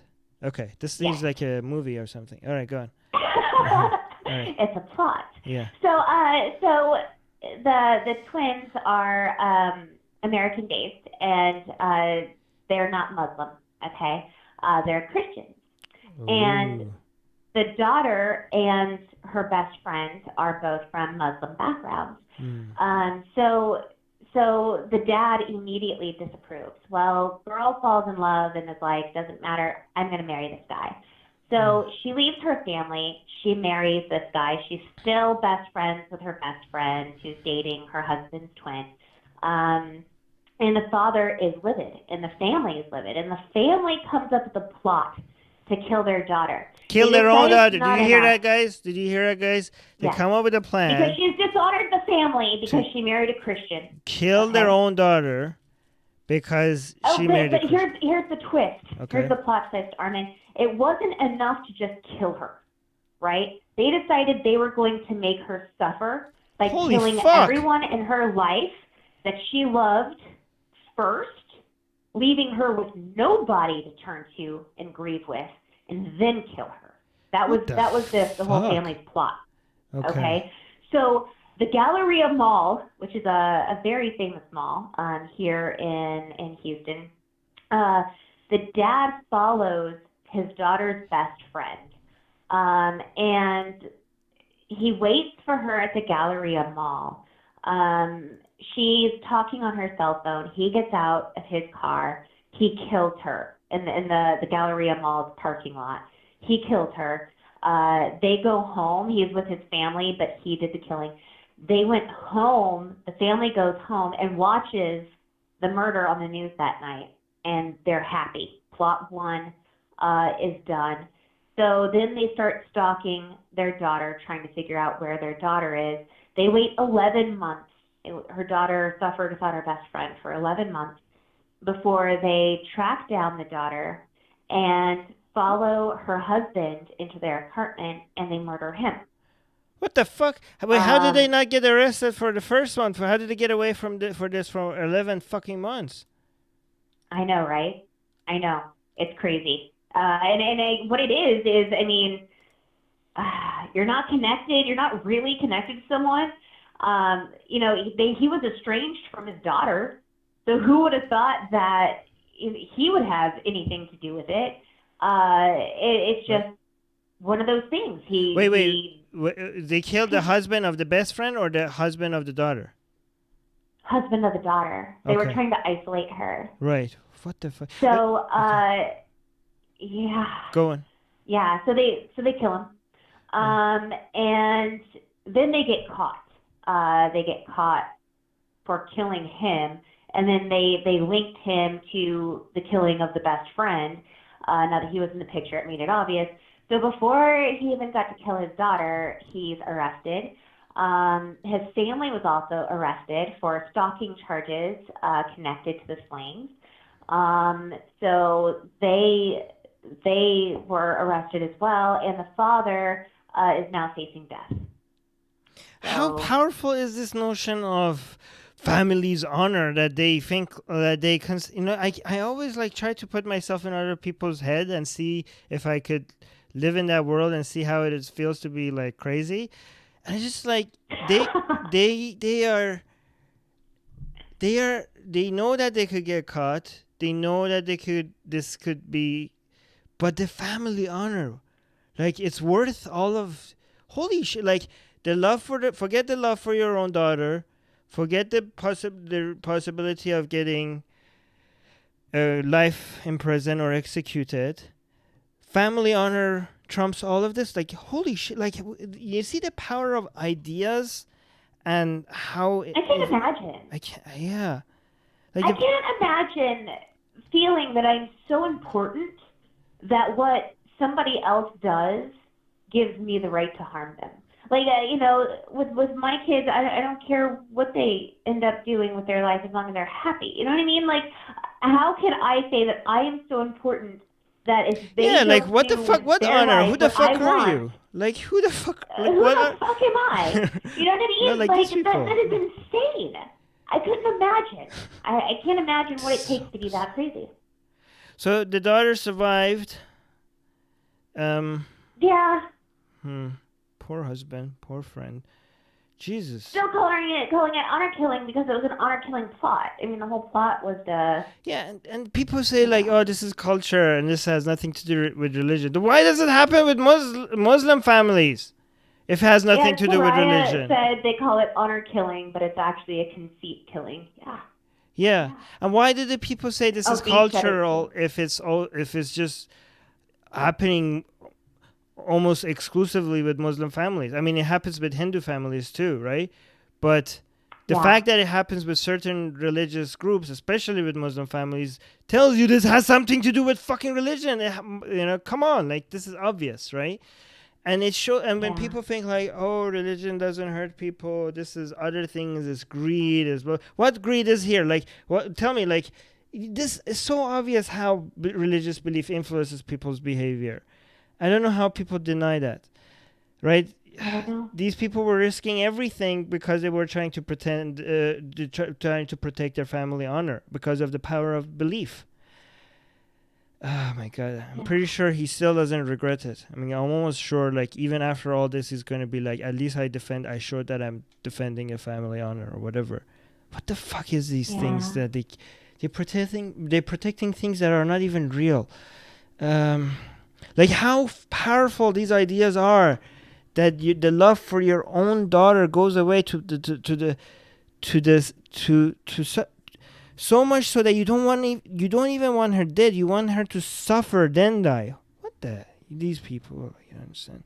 And and this is in the United States, right? Imagine how much this shit is happening. I don't know in Egypt, in Saudi Arabia, in Bangladesh that we don't hear about, that doesn't make to the news, that they don't get caught. That maybe even if they did get caught, there would be religious people among the authorities that would see eye to eye with them. Okay, let's see what Dan is saying. Dan is the top comment. Another person who came to the U.S. but has no intention of giving up the more ridiculous and savage parts of his culture in order to live here. We don't do that here, dude. Maybe 200 years ago something like that happened, but not now. I think this shouldn't be happening anywhere in the US or anywhere. I mean, the fact that it's happening in the US scares me about how much this happens in other places. What about all the other people? I don't know. I don't think this is about... Perry is saying, say they all need to be given... What? I say they all need to be given to the rack. Honor killing, it's an excuse by a little. I don't know how to remove this motive. I don't know. I wonder if the daughter knew that. No, she probably didn't. Because I mean, like, things like that happen in a big city all the time. Like you never would have suspected that your best friend's death had something to do with your family. Like, I could imagine her just being floored. I don't know. Another human being. Terribly sad. I don't think this sentence is structured properly. Roberts opposed the death penalty, but I wouldn't be... I don't know if the death penalty is going to be much of a deterrent to some of these people. I don't know what would be. Oh, it's never a deterrent. We've proven that the death penalty is not a deterrent for anyone. People believe that they're not going to get caught. I mean, that's the whole point. All right, let's go to the final news. This is our last article. Any comments in the YouTube chat or Facebook chat? I got a message from my friend Leon saying that there's actually honor killings in southern Italy as well. So by who? Interesting. By who? Like who's doing the honor killings? Yeah. I don't know. It's something I'm gonna look into after this, just so I can learn. But yeah. Okay, let's go to last news item. Okay, our last one. We're talking about a Washington state florist who is saying that her life has been turned upside down because of her religious beliefs. And this is an opinion piece that was done by Fox News by this florist. And I'm sorry, I can't help but laugh.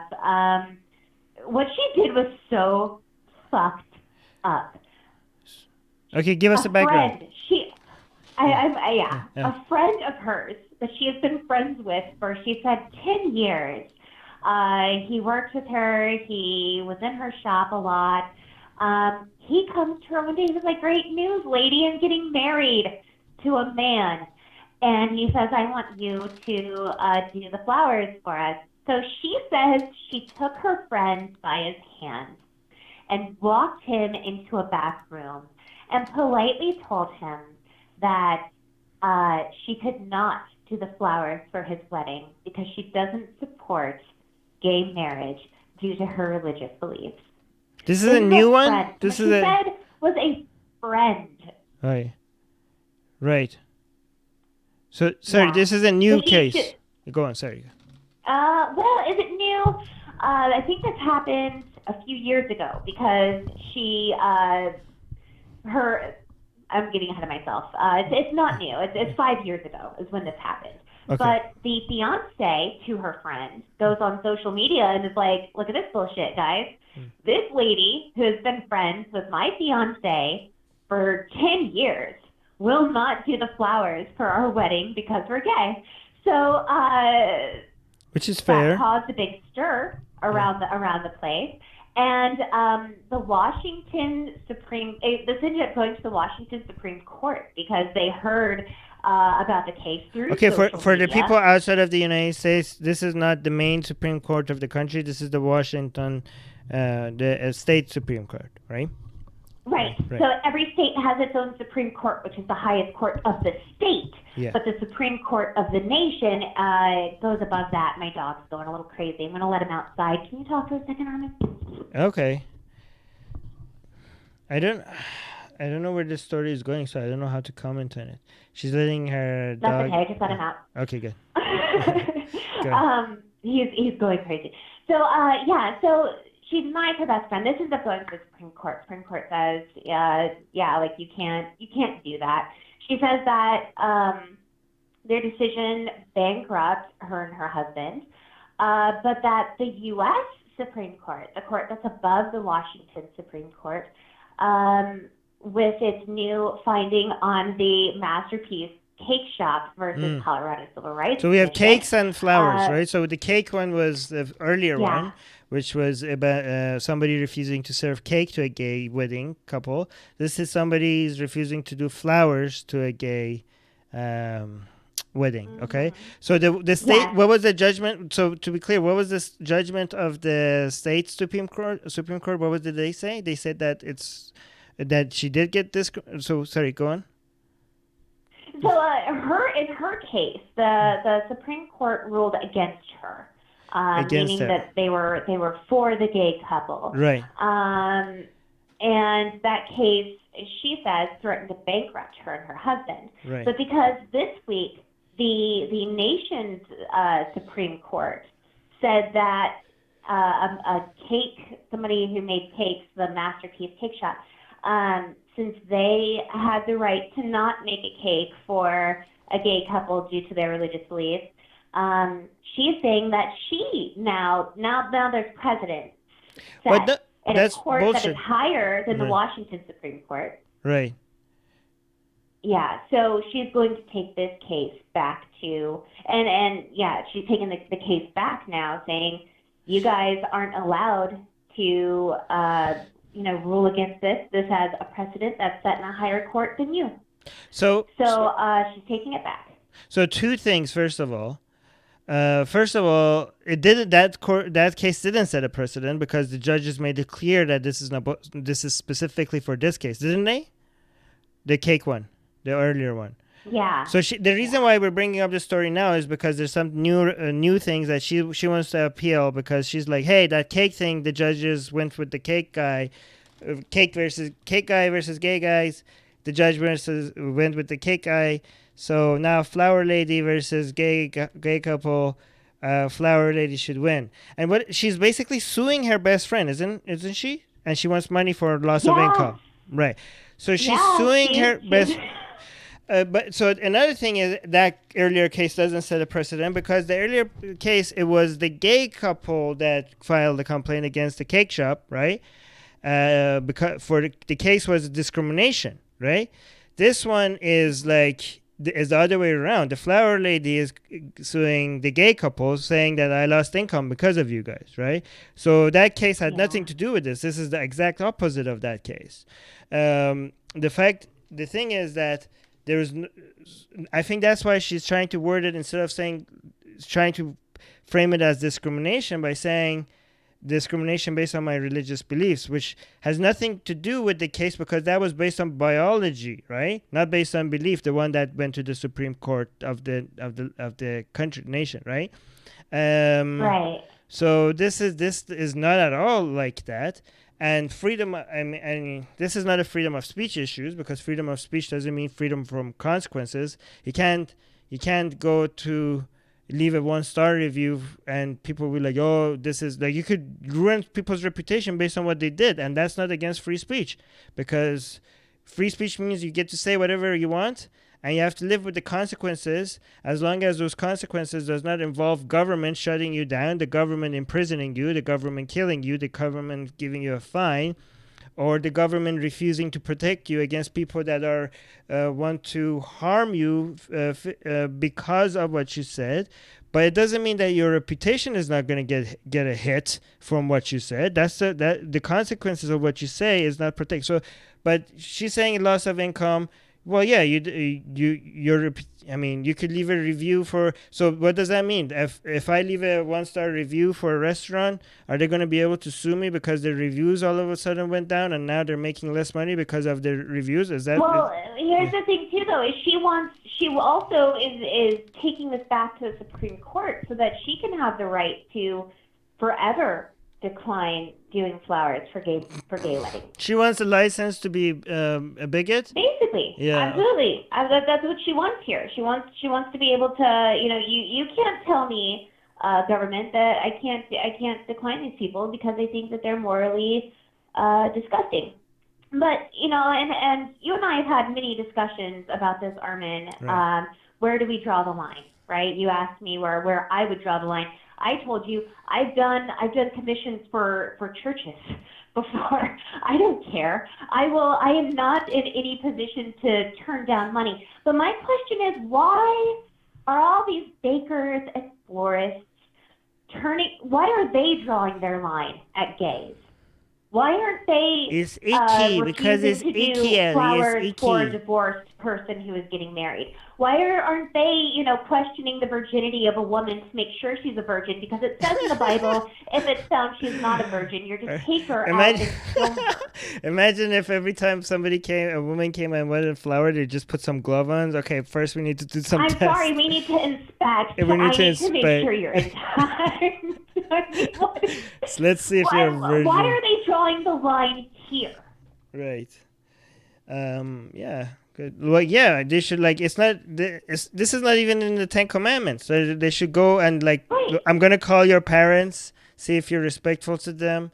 You're wearing Right. you have a Jesus necklace. You're not supposed to have images of God. That's the 10 Commandments. So I'm not gonna say serve. Yeah, you have a Jesus tattoo. That's against the 10 Commandments. So I'm not gonna serve flowers to you. You're mixing fabrics, so you need to get out of my shop. I mean, Right. there's so many different. Are you going to be serving shrimp at your wedding? Then I will not, bring my flowers. There's so many places Right. that we can draw the line here, and there are things that are far worse than being gay and religious standards. Things that are far worse. Based on their And standards. Yeah. based But, I on mean- their standards, right? So I get very frustrated. I certainly have my own opinions on where I draw the line, which is just being against the law. That's where I draw the line. I'm not going to do something that's against the law. It's going to have me thrown in jail. So then that's me. Okay. I don't know where we should, as a nation or as a world, I don't know where we should draw the line between where we should take care of things ourselves and where the government needs to step in. I don't know. But I do want to know why these bakers and these florists draw the line at homosexuality. I just want to know. Well, it's interesting because in Philippines, which is a very Catholic country, they're not that. The divorce is illegal, right? It's one of the only 2 countries in the world where there is no such thing as divorce, right? There's a way to get around that if you have a lot of money. If you could hire a lawyer to say that you were I don't know, insane or mentally, and then to annul the marriage, which a lot, mental issues is also looked down upon in Philippines. So a lot of women wouldn't go through that, but the thing is that they took from the Bible the fact that divorce made a bigger impact in their laws and in their society than gay. There's a big homosexual community in Philippines, and it seems like there's not that much the church there that talks that much against homosexuality.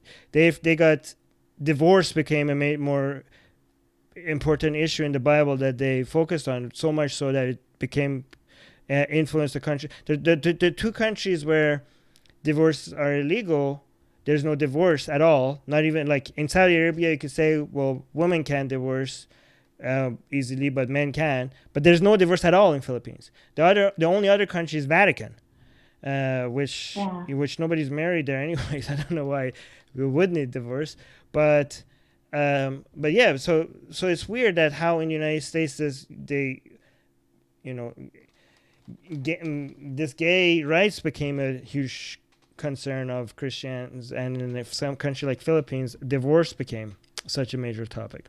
Right now, they're looking into reversing that in Philippines, so I hope they manage to do that. But yeah, Yeah. I don't know. I don't know why. It shows that it has, Christianity is just like a tool rather than a goal, right? You just use it based on whatever political needs is to get people behind you, and rally up your base and get support for something. But again, this is. I hope this goes to the Supreme Court, and I hope they make because that a lot of people think the decision against the gay couple when it comes to the cake store thing, they think that was a win for Christians, but I think that wasn't, because the judges mentioned specifically that this is not supposed to mean set a precedent. So they went all the way up there and they just got one win, which was just for that case. So it didn't set a precedent for all. So I hope this one goes and backfires on her. And this one Oh, I actually, hope so too. yeah, but I hope that that one didn't set a precedent, but I hope that this one does, right?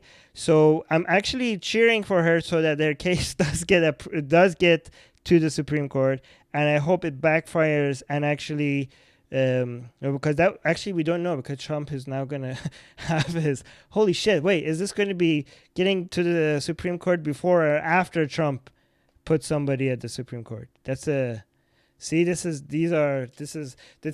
how damaging. She ends her opinion piece, though, saying, Armin, that all I'm asking for is the same tolerance and respect, the kind the High Court just promised people like me and its masterpiece cake shop. Fuck rules. off! Like, yeah, you just Thank you. fuck off. Thank you. We don't respect your bigotry. You go fuck yourself.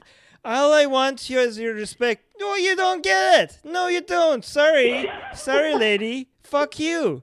Fuck you. She wants our tolerance. Yeah, when no, she would take her tolerate friend of 10 fucking years by the hand and look him in the face and say, sorry, honey, I won't do the flowers for your wedding because you're gay and that insults my morals. And you have every right to do that, and we have every right to tell you to go fuck yourself, right? Where and we have every right to leave a million 1-star reviews for you, and we have every right to like shame you and make your business suffer. You have every right to not serve people you don't want, but this is the this is this is what the consequences. Yeah, and also, yeah, basically she's saying that she wants people to tolerate her intolerance, right? That's what she's asking for. Like, all I want is some acceptance and some tolerance of me not accepting and tolerating my best friend.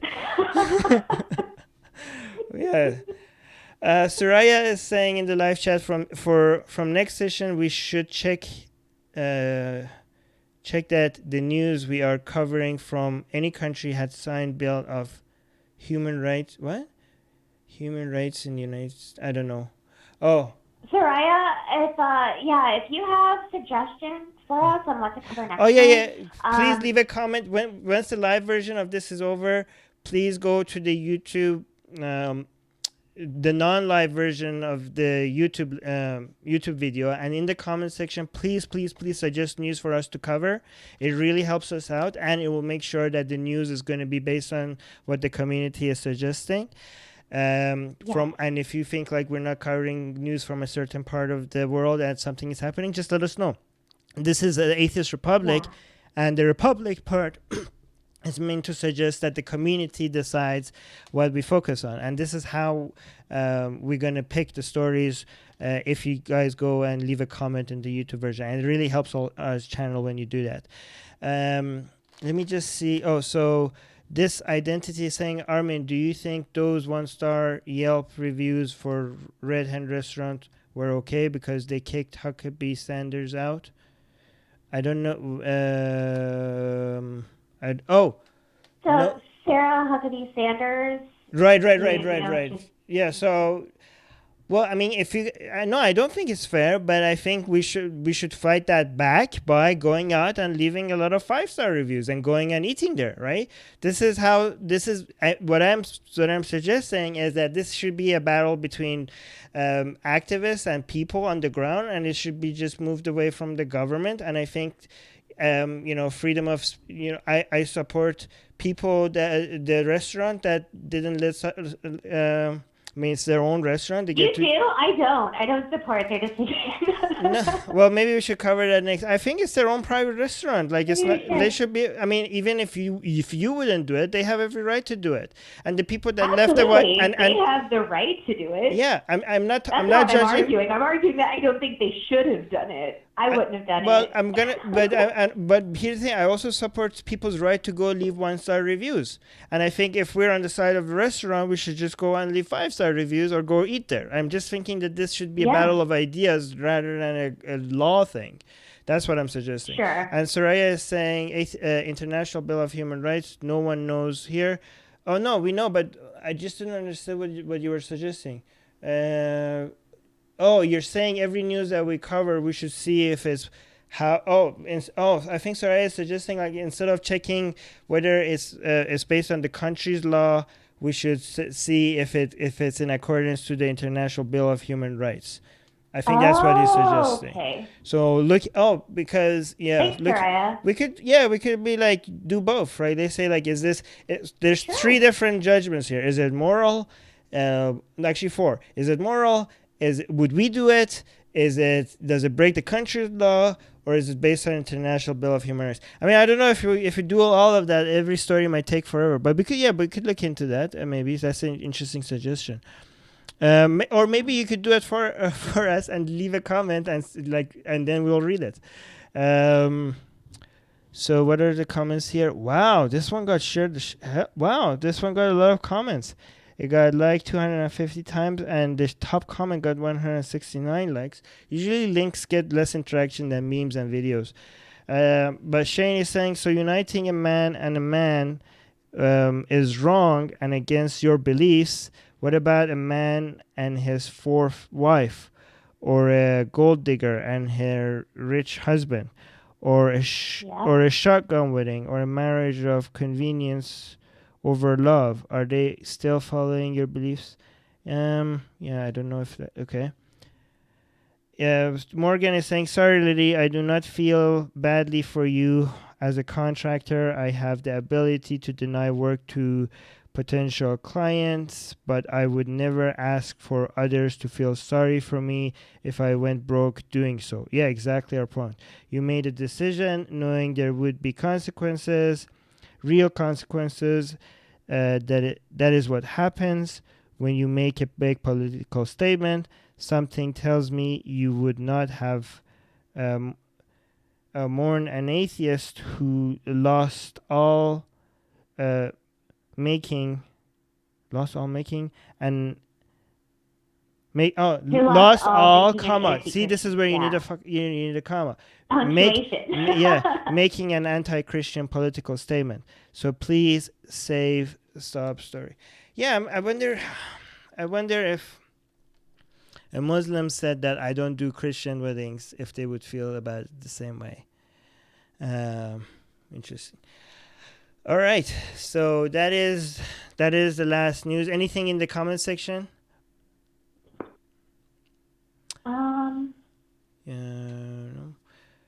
Yeah, guys, please go ahead and go leave us a comment on the YouTube. That really, really, really helps when the video is out.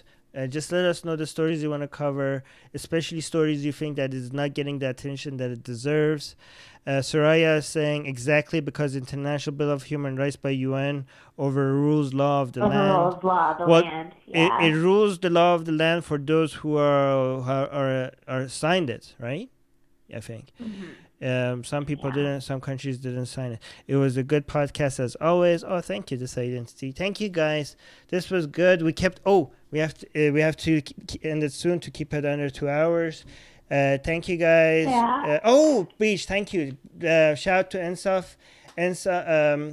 You mentioned that Can you tell us a little bit more about it? Somebody, Raif Badawi's wife, Ensaf Badawi, I think, is that right? Is that the story? We should look into that. Maybe we should cover it next week. She got a Canadian citizenship. Is that the story? We don't know. We just Misus Snarky is saying first podcast I've watched and I enjoyed it a lot. I want to take a second and say something, Mrs. Snarky. Thank you for being here. I did a YouTube show with you, so it's really awesome to see you here with us. Thanks. Let me just say Insaf, Raif. Let me just see what the story is. Just want to do a quick shout out, but we should look into this. This is interesting. Sorry, no, I'm confusing my activist. Fuck. Ensaf Haider, the wife of no, I was right. Ensaf Haider, the wife of Raif Badawi. I know what mistake I made. I forgot that she doesn't get the last name of her husband, so I said Ensaf Badawi. Her full name is Ensaf Haider, not Ensaf Badawi, because they keep their last name. So Ensaf, we did a great podcast with her, by the way, on secular jihadists. She's amazing. Ensaf Haider, the wife of Raif Badawi, just apparently got Canadian citizenship, so congratulations to her. We'll look into it a little bit more, maybe touch on it next week. Any updates on Sharif Jabbar? No, if there was, I think we would have covered it, right? There's no... yeah, no updates. I still haven't gotten any updates.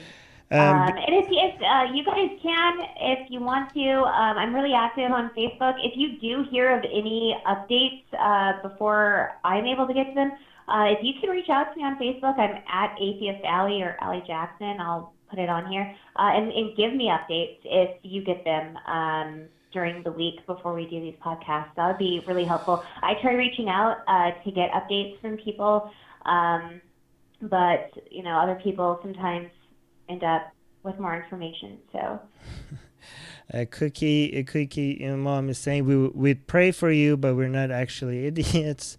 Congrats, Ensaf. I love this podcast. Oh, thank you. Thank you guys, you're awesome. We really love our live chat people. Mike, Beach, Dutch Skeptic, Barbara, Azir, Miss You Snarky, Cookie Mom, you guys. I genuinely missed our group here. Soraya is awesome. This identity, great comments. Azir, I mentioned already. You guys, Faisal, the Mad Atheist, Jeffrey, love you all. You guys are, and again, awkward ending. I don't know what the last thing should be. This is our awkward ending again. All right, love you guys. I'm gonna stop the stream. Bye.